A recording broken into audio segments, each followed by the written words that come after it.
Okay, it's 2:01, so good afternoon, everyone, and welcome to the launch event of SURF, a new POLIS project on sustainable urban freight in collaboration with the Environmental Defense Fund Europe. My name is Giacomo Lozzi, and I'm Urban Freight Coordinator at POLIS, which is the network of cities and regions working on transport innovation. And I will be moderating this webinar. Before we start, a couple of practical information. This webinar is being recorded, and both the registration and the PowerPoints will be made available and shared with you in the next days. We will also have a report of the event that will be made public. Attendees are muted, but you will be able to interact with the speakers via the chat, and I'll get back to this later. So the webinar of today will provide an overview of the SURF project that will guide city planners, business leaders, and other freight decision makers to develop a vision and strategy pathway for sustainable urban freight. And in particular, we will focus on the design and implementation of zero-emission zones for freight. This is also the occasion to launch a call for the so-called instant projects, which are directed to local authorities, and a call for experts that is addressed to anyone that is interested in providing advice to local authorities and the broader community on this topic. We will start with the welcome statements by Jill Duggan, who is the Executive Director of the Environmental Defense Fund Europe, and who will tell us about her organization and why they've decided to support such a project. After her, Ivo Kreh, the Director of Policy and Projects of POLIS, will talk about the importance of access regulation, zoning, and co-creation when it comes to transport innovation. Then we will get to the heart of the project with Sandra Rothbard, who is the SURF project manager, who will explain the project to us in detail. And last but not least, we will listen to the voices of the cities. We will have Madrid from Spain, Gothenburg from Sweden, and Groningen from the Netherlands, who will tell us about their vision of mobility, the role that urban logistics plays there, and the measures they envisage on the topic, and how this project can support them and other European cities and stakeholders. So as for all the participants, thanks for your interest, and feel free, as I said, to use the chat and write down your comments, questions, and references during the presentations, so that we can also address them to the speakers during the webinar.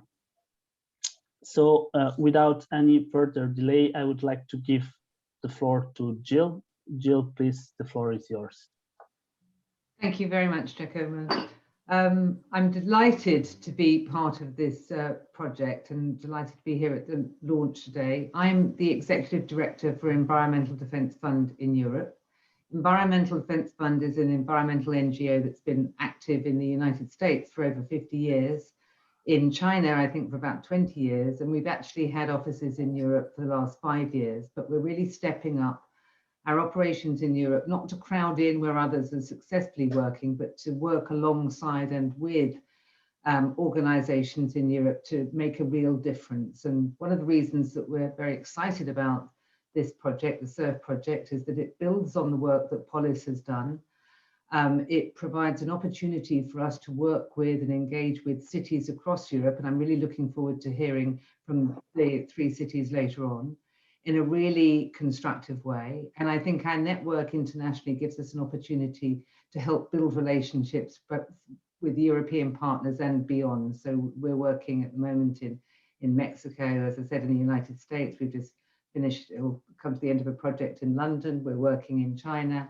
And we have other projects on other issues as well. So we don't just work on transport and air quality, but we also work on ecosystems, on energy transition, on all of the issues around climate change. So we look forward to this being the start of a new relationship with very many of you that continues well beyond the SURF project that is just being kicked off.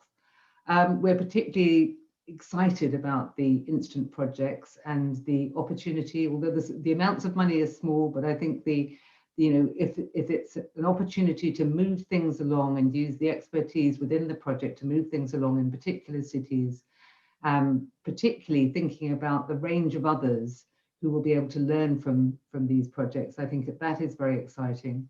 And we're really, really looking forward to doing this work with you.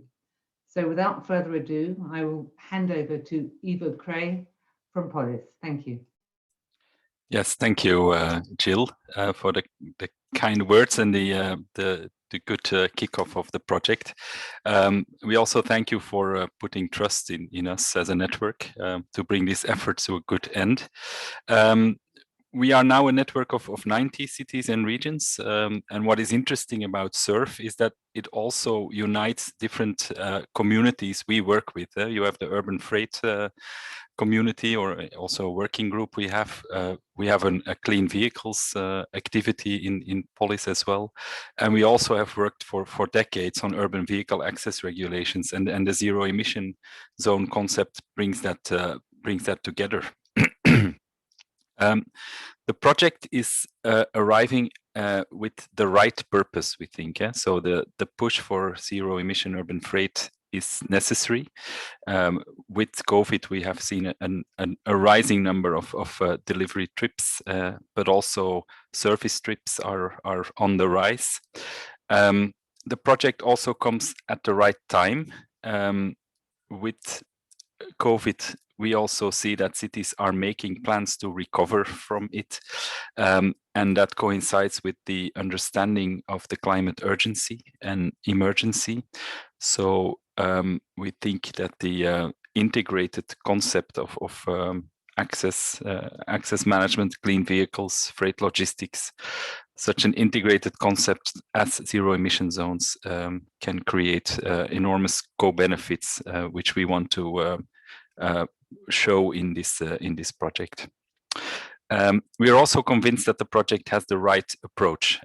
We are looking at an action-oriented project that is also created in an environment where there are already frontrunners, and we'll hear from some of them, but frontrunners who are also in a learning curve. And then there are cities that need knowledge and advice to take the first steps that we also want to link to the process.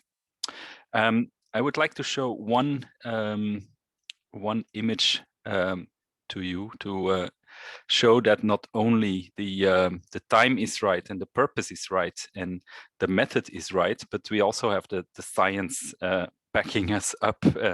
So this is an really nice graph. It looks a bit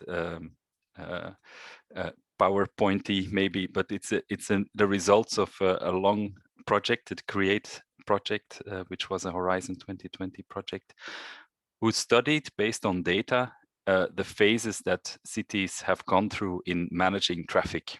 And we are now at a stage 3, or even moving towards some kind of a stage 4, where we are not more planning for vehicle movement and capacity. We are no longer looking at efficiency or sustainability as such, but we are actually planning for city life in all its aspects, but also with all its global implications, health, economic development, climate policy. And what we see now with COVID is that this the x-axis on the time axis on the graph is actually shrinking, and we need to speed up that stage 3 to reach a planning activity that really answers to the needs of people, but also of the planet. And I think with measures like zero emission zones, we are right on the spot for that activity. I will stop talking. I also want to say that Giacomo liked the graph because there are actually surfboards on the graph, but it's not surfboards, it's more something else. Anyway, I give the floor to Sandra Rothbart, who will present the project. And in the meantime, don't forget to add your questions to the chat or to the Q&A. Thank you. Thank you very much. So surf's up, as we'd say back in the US.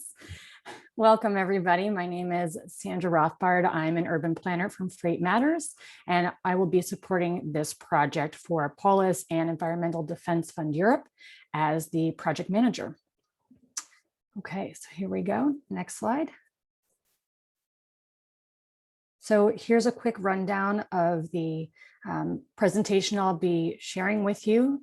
So give a little bit of background to the SURF project and the focus on zero emission zones, going through every single component. And then of course, we will have time for Q&A. Next slide.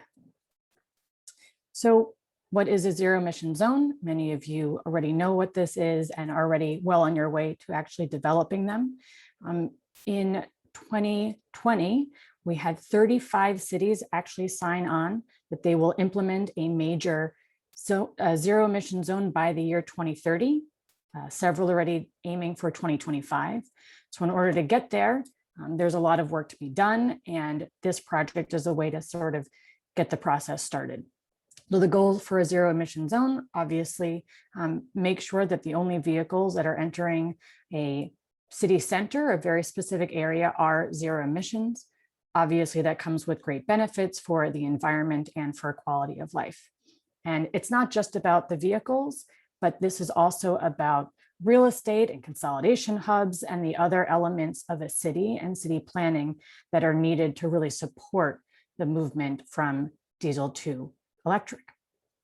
So next slide. So last year, C40, along with Transport Decarbonization Alliance and POLIS, actually created a how-to guide for zero emission zones for freight. One of the things we realized is there's no reason why freight can't be the leading reason to really focus on zero emission zones.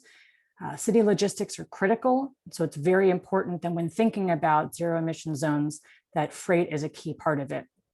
So in this document, it really highlighted the importance of freight. How do you ensure that zero emission zones think about the design and the implementation and taking logistics into consideration? And of course, had some wonderful case studies of many cities that are already working in this issue. Next slide. So SURF, the Sustainable Urban Freight Program, is building off of that how-to guide. This project will take place from now till December. And this is really working towards developing this plan and helping cities figure out how to design and implement zero emission zones specifically for freight and have this as part of their regulations going forward. Next slide. So there are three components to this program. The first is the instant projects. You heard Jill and Ivo and as well as Giacomo sort of reference this. I'll go into it in a little bit more detail, but this is really the meat of actually being able to get started and begin the process of actually developing regulations and studies and analyses to implementing infrastructure and other programs to actually support zero emission zones. The second is a capacity building e-course. We will be putting this online over the course of several months to help provide background information and as well as tools that cities can use to really help implement these programs. And then finally, network and communications. By participating, you become part of a community of practice. This includes learning best practices from other cities, being able to share knowledge, as well as getting the benefits of really joining the POLIS network, as well as the Environmental Defense Fund networks, and being able to work with experts and other cities and other professionals. Next slide. Okay, so the instant projects.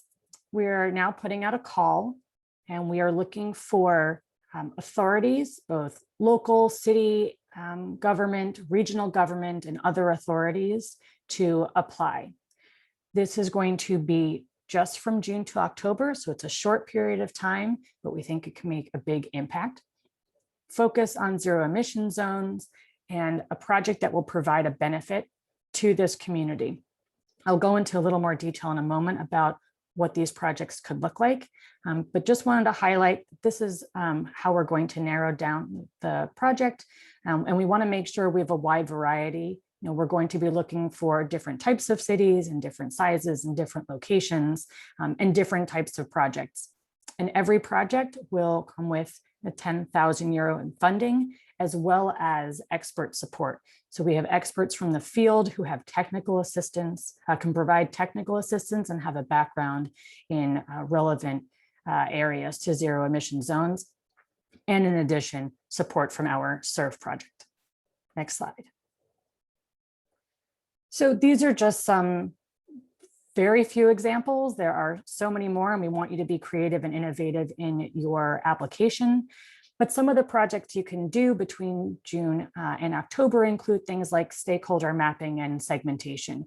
Who are the different organizations from the public, nonprofit, and private sectors that are going to have to come together to make a zero emission zone for logistics successful? So starting to map that out, figuring out who the right people are and how to actually do the engagement is a perfect type of instant project. Charging and refuel infrastructure as well. Where would we put specific charging stations? What would that look like? How do we make sure we have enough and what type and kind, as well as surveys. These are all types of programs and projects that would be ideal for the instant projects. Next slide. And here's an example. This is actually in the how-to guide that came out last year. This is from Rotterdam. Rotterdam, like many other cities in the Netherlands, they're anticipating having their zero emissions zones by 2025. So we all have to catch up. And this is just one of the projects that they were looking at. They did an analysis and they have what they're expecting the shift to be, both modal shift as well as a shift to electric vehicles, both whether it's hybrid or fully electric, and the type of vehicle as well. And so this is just an example of another type of project you can do, sort of do an analysis of how you think the traffic will really change and the types of vehicles will change as well. All right, next slide.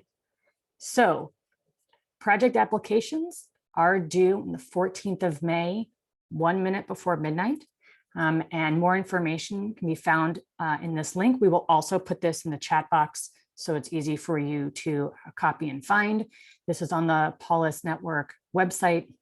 Will also be easy to find, but just wanted to put it here to let you know. So again, the 14th of May, excuse me, at a minute before midnight.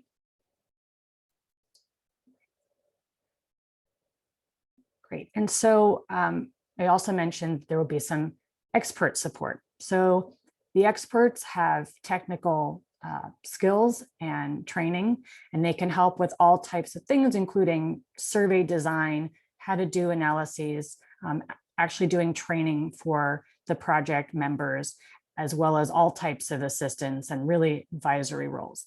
And in addition to those experts, you also have the SURF team, those of us from POLIS and the Environmental Defense Fund Europe to support you in whatever you need. And next slide. And so we are also opening a call for experts. And that's going to be ongoing because it's not just for the projects at the beginning, but we want to be able to provide support throughout. And so this is the link. Again, we will put this in the chat. This is for experts. So feel free to spread the word. And if you are an expert that is on the Zoom right now, we would love for you to apply. Okay. The second big part of this project is the capacity building program. And so this includes an e-course. So we are going to be developing this training and course online to really highlight the different areas of zero emission zones, in many ways sort of taking that how-to guide and putting it into an e-course format. So it will be broken down into 3 units.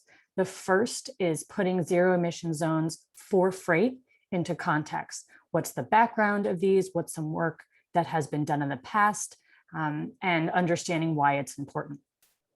The second will really focus on how do we implement a zero emission zone? How do we make sure that we have the steps that are needed to actually design and implement? So that's everything from regulations to understanding the stakeholders that are needed and more. And then of course, what are the keys to success? And how do we make sure that we're moving forward in a productive way. Okay. And then the third major element is the network and communications. As I mentioned earlier, by participating in this program, you really get the benefit of joining a community of practice. So you get access to tools and data from the broader community and the experts and SURF project participants. And you get the benefit of joining different networks that POLIS is a part of, as well as the Environmental Defense Fund Europe. We want to make sure that projects are replicable and scalable, and therefore we're going to promote your project. And we want other projects promoted to you so you can really build upon lessons learned and successes from other projects. And finally, we will be presenting these 3 projects at POLIS's annual conference, which is the 1st and 2nd of December.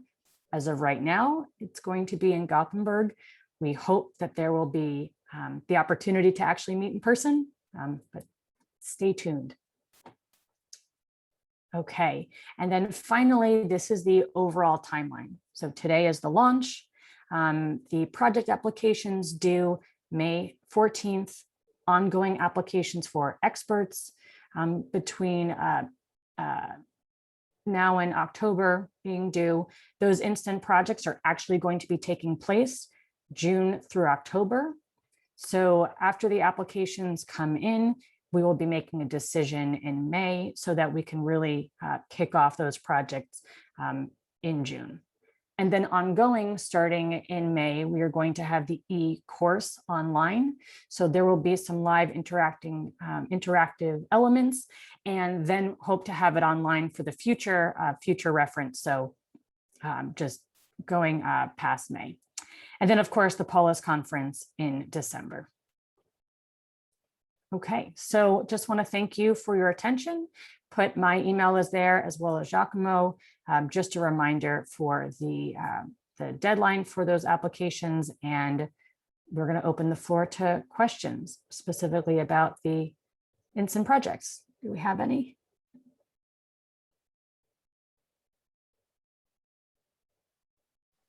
Sorry, I was unmuting myself. No, that's okay.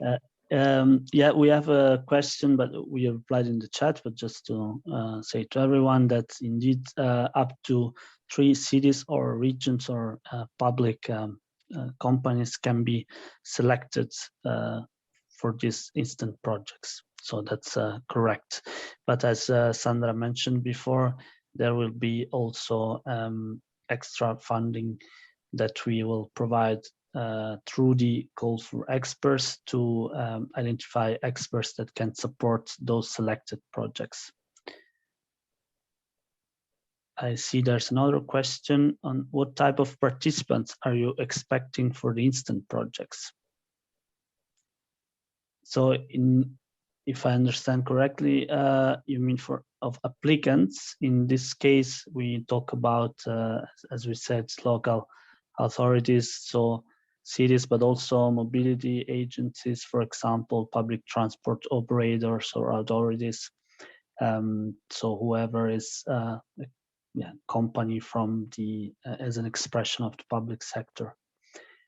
Does the project stop at the end of 2021? Why not continue?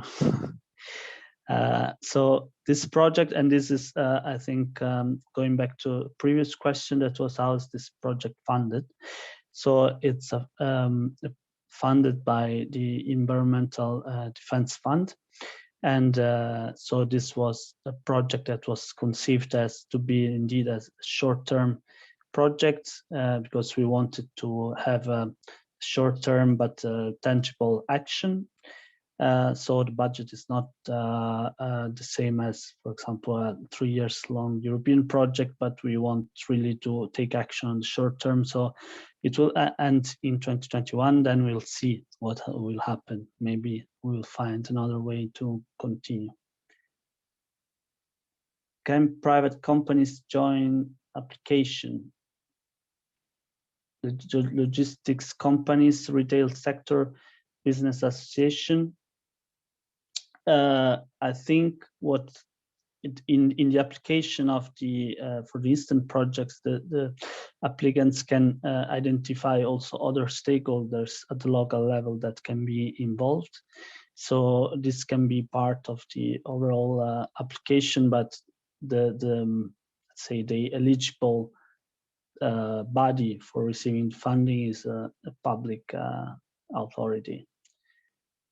And maybe Sandra, I don't know if you want to take also this one. Yeah, so the types of experts that are needed. So we mentioned earlier, and let's see what slide.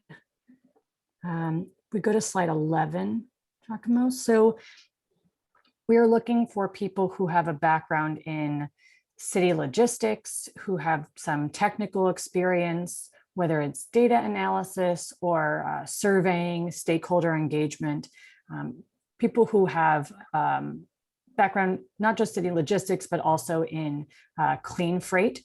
So people who have worked on that, whether they're just in the private sector or the public sector or both, or researchers, anybody that really has some expertise that could help some project or participants do mapping of infrastructure or figuring out the right stakeholders and proper engagement strategies. So it really runs the gamut. We want all types of experts who have a strong background. You'll see in the application on the POLIS website, in the call for experts, it will actually say, what are the technical skills you have? What's the background? What work have you done in the past? And why are you interested in participating? And so the role will be as an advisor. They will actually do training and provide some of that technical assistance as well. Yeah, so I see that there's also another chat where, sorry, I was just looking at the chat, but there's a question and answer chat as well that I was not looking at.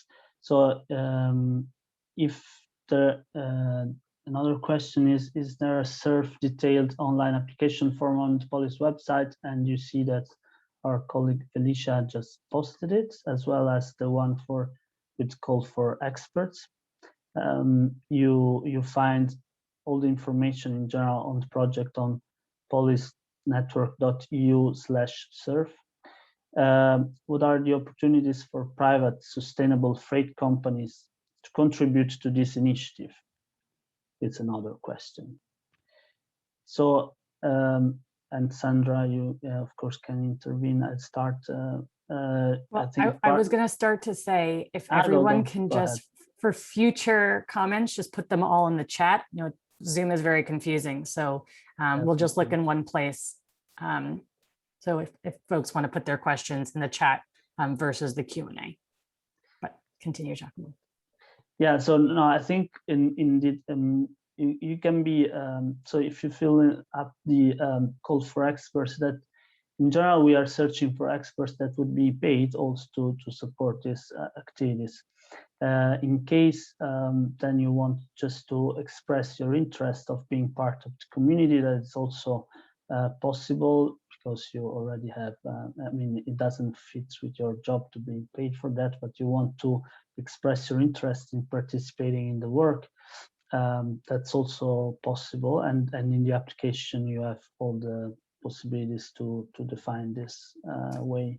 And it can be both at the local level, of course, with local authorities. In that case, you can flag this opportunity to a city you work with, but it can be also at more European level, and then talking with the, discussing the project itself, just put this out.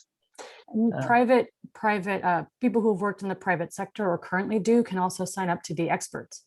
You have clear expertise in logistics and city logistics. You work for a company that has transitioned to electric vehicles, or you do charging infrastructure, and you have worked specifically in city freight, then please apply to be an expert. So it's another way to get involved. There's another question on projects that already started could be used for application. Yes, as if you want, for example, add an extra part that is not foreseen in your project that you think can fit both with your project but also with the SURF project, it's definitely possible. And do you want experts from freight operators? That's yeah, linked to the previous question. Yeah, so of course, yes. Then sorry, I'm scrolling up because I think I missed something. There was a question about monitoring and evaluation for choosing the projects. As I mentioned earlier, we want a variety of projects, so we're not going to choose 3 projects that are all looking on for charging infrastructure, for example, and we're not going to choose 3 cities that are all in the same country. So we really want a wide variety. We want to work with cities that are committed to doing zero-emission zones. We prefer cities and regions that have already started a sustainable urban mobility plan, started freight planning as well. So this is sort of a kick to move forward on some of the projects that you would hopefully already be working on around city logistics at the city level. And so this is just sort of the next step and a push forward. So we are looking for cities that have already started this process in some shape and form. So what funding will the expert receive rates? We are around 500 euro per day of work, but then the total amount, and this linked to another question about how much support from experts would be needed. It depends on the projects themselves. So we encourage cities and other public authorities to apply, but then we see with them, we ask, there's a part of the how do you say that, a block of the application where they can write down also what they expect as external support. So this will be also based on what they really need. So we cannot say it now, but so we will match the expertise of the experts that apply with the needs from the project. So from both the SURF project and the 3 instant projects, and this will make the total amount. But once we have the clear idea and we will publish the information about what we need, there it will be specified, of course. And there is a budget, so we're not going to go above the budget. So it depends on, do we have enough experts signed up and how much work they're doing every day. So there obviously is a cap of funding. Okay, another question, could smart urban delivery projects already started be used for application? Yes, that's already partly replied before. Is the call only for projects within POLIS member cities? No.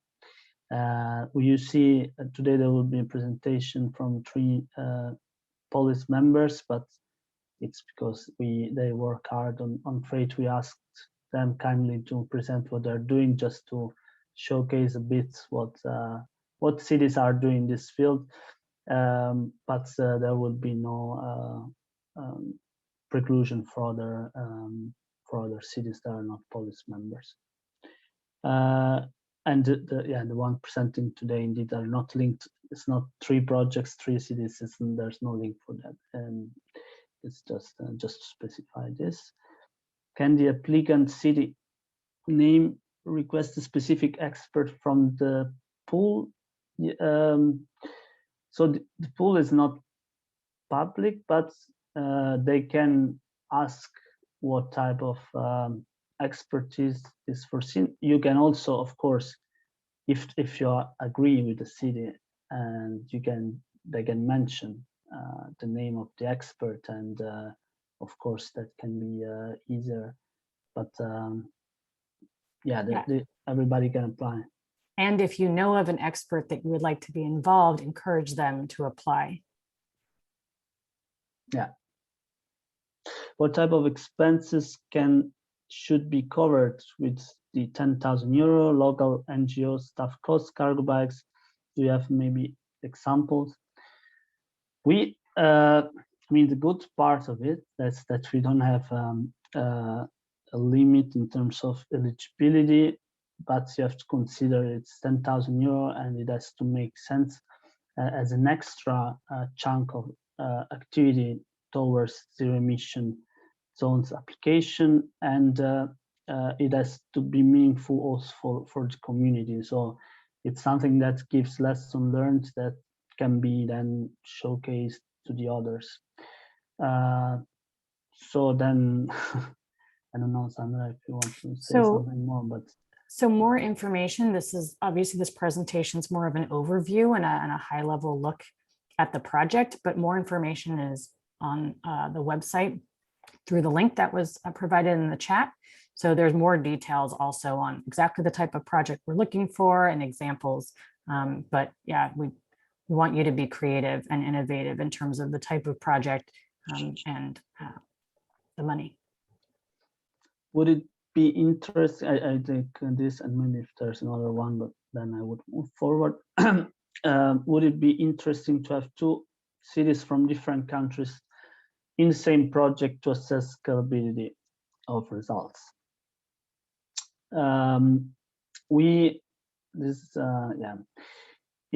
It depends, but we would like to cover different aspects, provided that, so that we could also show the other cities what are the different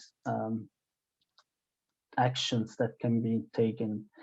But it depends. If it's exactly the same, probably not, but if it's something complementary to each other, and if there are applications that talk to each other, this might be also interesting.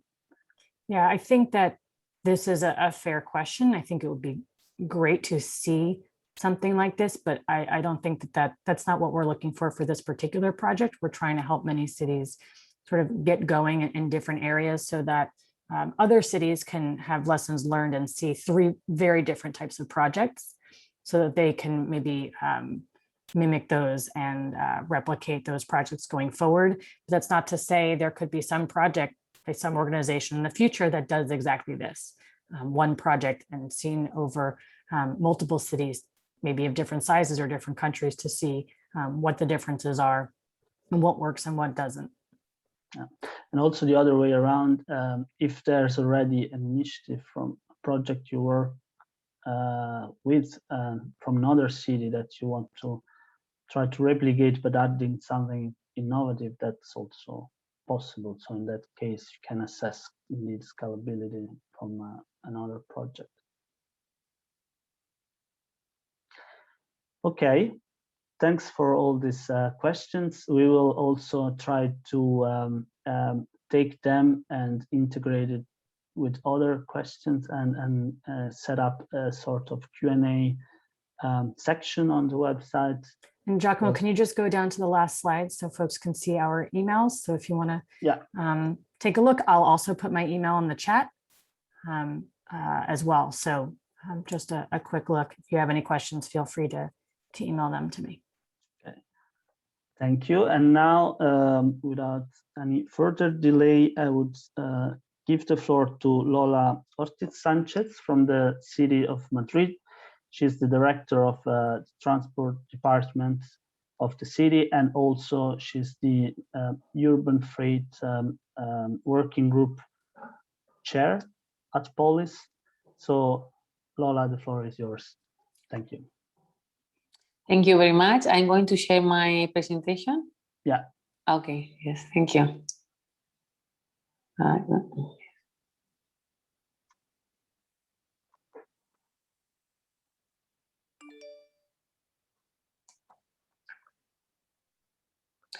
I think, can you see me, the screen? Okay. Good afternoon, everybody. First of all, I would like to thank POLIS and the Urban Freight Group for giving us the opportunity to show the rest of the city the new Madrid Sustainable Urban Mobility Plan. In Madrid, we are working on a new Sustainable Urban Mobility Plan aligned with our air quality strategy, Madrid 360, and with all the European regulations and guidelines. Moreover, we are considering all the challenges originating from the COVID-19 pandemic. Our goals are safety and health in mobility, with a 50% reduction in deaths and serious injuries by 2030, and to comply with the Air Quality Directive. In addition, we aim for a sustainable, efficient, and innovative mobility. Our goal is to reduce by 60% the CO2 emissions by 2030 in comparison with 1990 as an agreement of the COP25. Madrid is willing to lead those changes. That's why this year Madrid has the vice presidency, Eurocities in the Mobility Forum, has the chair of the Urban Freights Policy Working Group, and is developing the Centric project. Focusing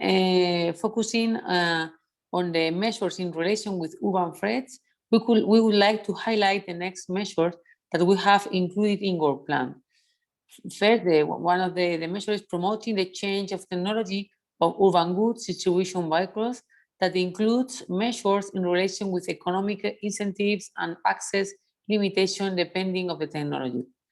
Also, the other important measure is optimization and improving the urban freight.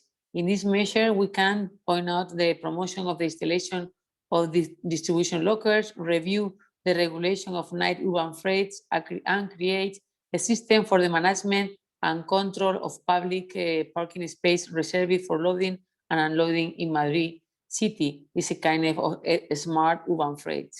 We have a lot of different measures, but they are the more important that I would like to highlight today and to share with you.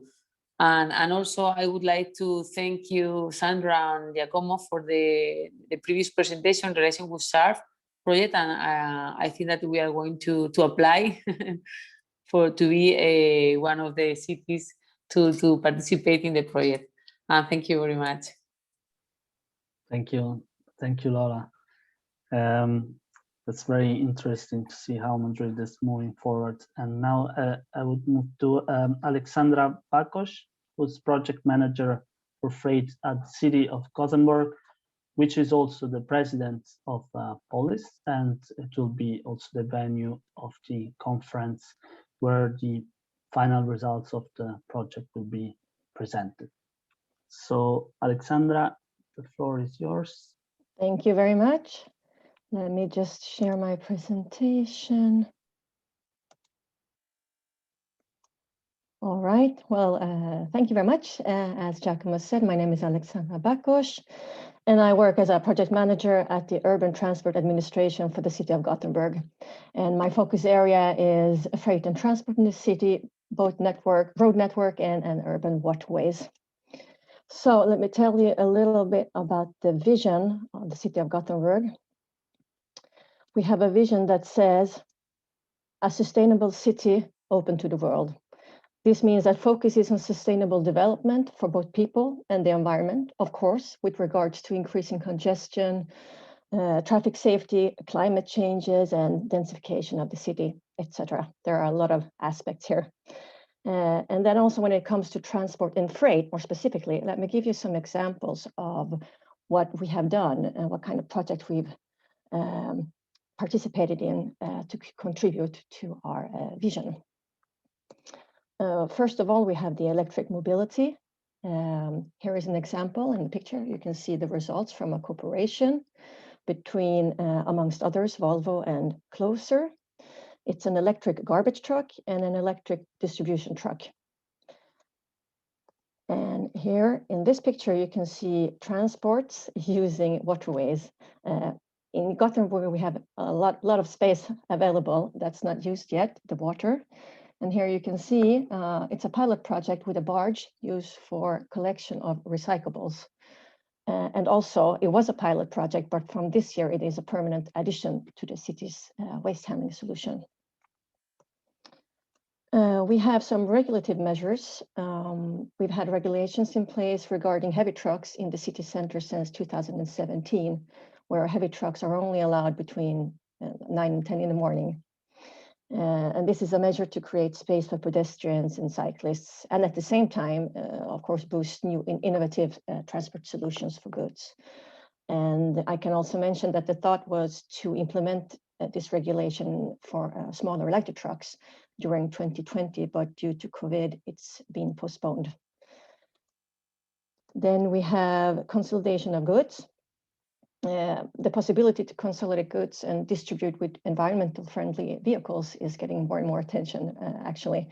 In the picture, you can see an example of something called Stadsleveransen. It's a small electric train that distributes goods in the city center of Gothenburg. And there's also a similar a project called Lindholmsleveransen in a different part of the city. And we are testing the concept of care of addresses. So as you can see, we work a lot with finding innovative solutions in a fast-changing world. However, we have found through all these projects that there's a large piece of the puzzle missing. So during 2020, there were several decisions taken that had a positive effect on the transport of goods. Most important being the political decision of developing a sustainable urban logistics plan. And here we are using the guidelines for SULP development from an EU project called Novelog. And there was also a decision to start a pre-study to investigate prerequisites for a greater transport plan for goods. It's a more national level, maybe a national road network. So expectations, a little about expectations of maybe this project, but maybe more in general. The Urban Transport Administration works with enhancing knowledge through different activities such as national and European projects, both implementing and replicating solutions. We are not a partner in this project SURF, so I will speak in more general terms, but the expectations from any project really is just that, enhancing knowledge. But like Sandra said in the beginning here, the city of Gothenburg will definitely benefit from a project like SURF with regards to our ongoing strategic work. And it will help us implement measures, for example, zero-emission zones, fitting for a sustainable city with sustainable freight. So thank you very much.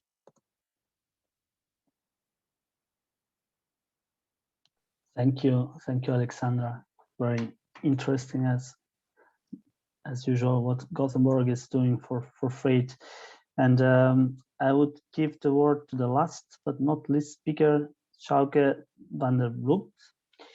I will share his presentation because he's connected through his phone, unfortunately, but he is able to speak and tell us what they are doing in Gothenburg. So, Sjouke, the floor is yours, and I hope you can see the presentation. Yes, Giacomo, thank you. Hello, my name is Sjouke van der Vlucht. I'm from the city of Groningen, in the north of the Netherlands. I'm working there as a senior policy officer in urban planning and focusing on urban logistics. Maybe you can go to the next slide. Then I can tell you some things about Groningen, which feels quite small after the stories we just heard. But Groningen is what we call a medium-sized city with a little over 230,000 inhabitants.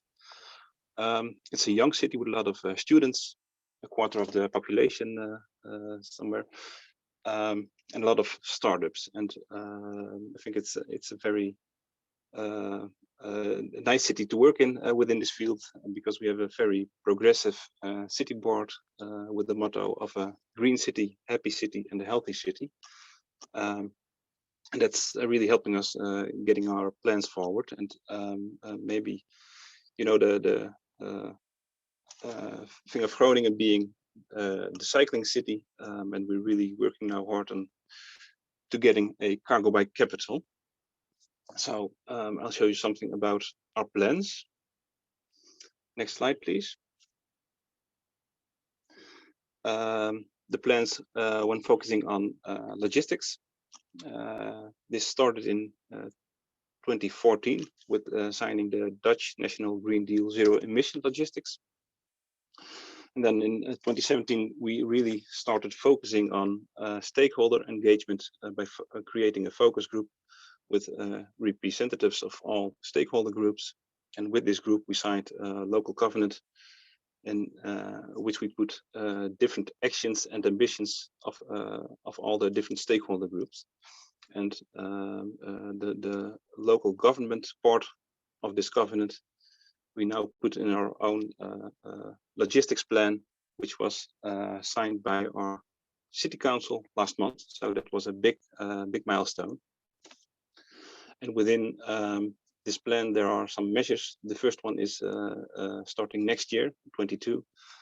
Then we're enlarging the area with the time window frame for logistics in a big expansion, and in 25 this area will become the zero emission zone for logistics, and this is also forced by other measures like digital enforcement and smart and efficient exemption policy.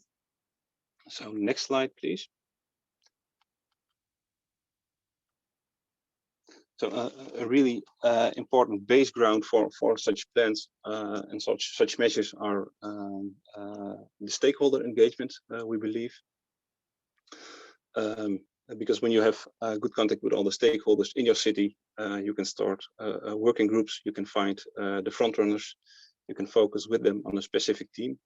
And when you have that base floor, then you can also collaborate efficiently with other cities in the Netherlands for us, but also within Europe, exchanging experiences, ideas, and getting inspired. And from that point on, we are working on several national, but also international projects. I can mention Surflog. We have the surf again. The DS stands here for smart, but it's about logistics hubs and finding new ways of logistics for the city. And another project is ULA's, where we are really working on the on-demand economy, on-demand logistics with a logistic platform for the businesses in the inner city. So we're trying to help them with new solutions with the new regulation. And there's also a pilot in that project focusing on adding logistics to the park and rides around the city. So making things more comfortable for our people, because that's what we're working on, a city for the people. So that's in a very short story, the things happening in Groningen. Thank you, Sjage. And yeah, you have already clear plans towards zero emission zones, and indeed we know these projects and we collaborate with them. And in the idea is to that the SURF also can support existing projects, and the activities you're carrying out there can be synergized with what we will do with this project, because besides supporting the instant projects, the idea is also that we make this community loud, and we make really community building around this topic, that it's urgent. If we want to have these zones ready by 2025, 2030, it's really the moment we're already late, I would say. So this has been acknowledged as one of the main tools that can support cities in that direction, but we want to stress the fact that they have to be built together with the local stakeholders that know what they need, and so in order for them to be effective, this is absolutely necessary, and it's a very different process than zero low emission zones for normal cars or passengers. So that's really one of the targets of the project, to create this community. I see that there are some questions. Maybe I will just ask them, and then I would give the word to Jill for any final remarks. But so I have a question for Alexandra. Is the ban on trucks in city center in the morning a precondition for the Stad Leverdansen business model? Sorry, it's difficult to say. I can try and answer. There was a thought from the beginning that by banning or regulating the heavy trucks, that it would boost Stadsleveransen, this small electric train. But in fact, it's Can you also, sorry, explain what is Stadler ranking? Oh yeah, sorry. Maybe Giacomo, do you have my presentation? Maybe now, because I closed mine. I wanted to show the picture. No, I don't have it. No, okay, but the Stadsleveransen is a concept of consolidated goods. So it has, at the moment, it's only it only distributes packages, small parcels from one partner, one stakeholder. But the thought is to expand a little bit. But the concept is consolidated goods. So big trucks come to a terminal, it's reloaded into this small electric train and then distributed into the city center through with this electric train to both offices and yeah, a lot of stores that are in the city. So no private parcels, but more businesses. Yeah. So that's the concept, really. And then, yeah, there's a question if there's a link to your SALP of the city of Gothenburg, in a website link. We haven't gotten that far yet. We're still trying to map really all the stakeholders that are necessary, because the SALP is more the municipality's role. So there we have an advantage, but we still need the dialogue with different stakeholders. And we're still in the startup because this decision was taken in December. So we're still mapping and working. But when we will have something more conclusive, I will let Giacomo know, and maybe he can send it out for you. Yeah, we can promote it on definitely on the POLIS website. Yeah, exactly. I was going to say that maybe at the end of this year, I have something more to present, and then maybe we'll see each other in the city of Gothenburg. Yeah, hopefully, yeah. I see one last question that it's more general. Does European regulation fully allow zero-emission zones implementation?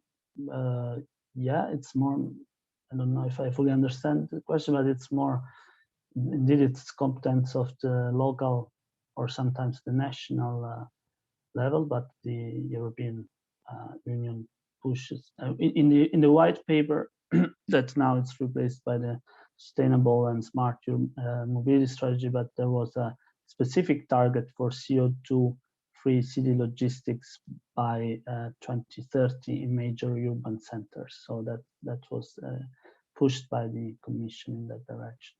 And so we have 1 minute left. I would invite Jill, if you're still there. Yeah. Yeah, I'm still here. And I thoroughly enjoyed actually learning more about what Gothenburg, I'm going to try and say Groningen, and Madrid have been doing, and really looking forward to this project. I think a lot of the questions have been, you know, does it just stop here? From Environmental Defence Fund Europe, we really hope that this is the start of more in-depth work that we can do with cities in Europe. So we hope it's the start of something rather than just a kind of short project in the meantime. So really looking forward to working with you all, and hope that there's some exciting instant impact projects that come through shortly. So thank you very much. Thanks, Jill. And thanks everyone for participating. We had a very important number of attendees, so that's very promising, and we'll keep you posted. You can see on the POLIS website all the information we talked about, but we will send you also an email once we have everything available, and so you can access everything from your email. So thanks a lot for your time and your interest, and we'll speak to you soon, hopefully. Bye. Have a nice afternoon.